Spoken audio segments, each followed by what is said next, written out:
Smai, wneith trefedsi yma, mae wythnos codi ymwybyddiaeth awtistiaeth ar ei ffordd, ac mae pob un ohonom ni yn mynd i wneud ein rhan dros y rhai sydd mewn angen.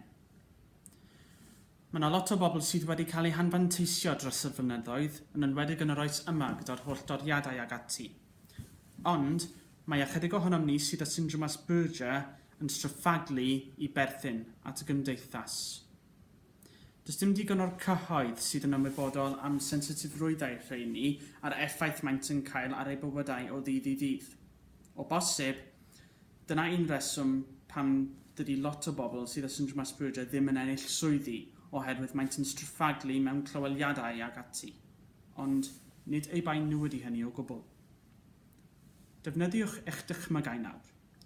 Petai pawb yn y byd yn ymwybodol o'r symptomau awtistiaeth, syndrom Asperger neu unrhyw beth o gwbl, na fydd hynny'n gwneud y byd yn well.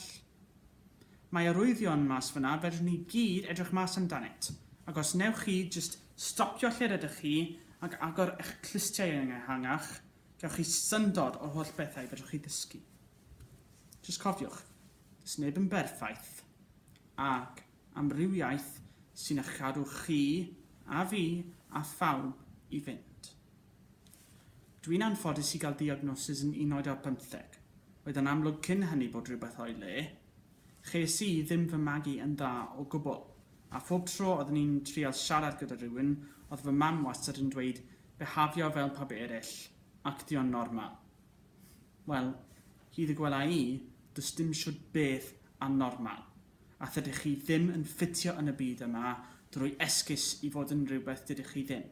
Rydyn ni i gyd yn ffitio drwy ymlacio a bod pwy ydyn ni.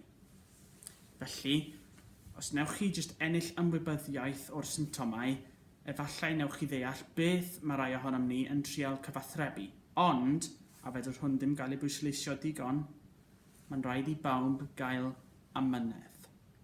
Efallai eich ymateb chi at hynny yw, mae'n rhaid i bawb fod yn amyneddgar gyda fi hefyd, sydd yn wir, dim amheuaeth, ond jyst cofiwch.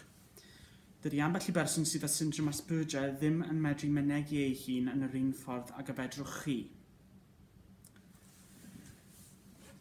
Ond, wrth gwrs, beth sy'n bwysig, wel, i mi yn sicr, ydy'n bod ni gyd yn siarad o'r galon.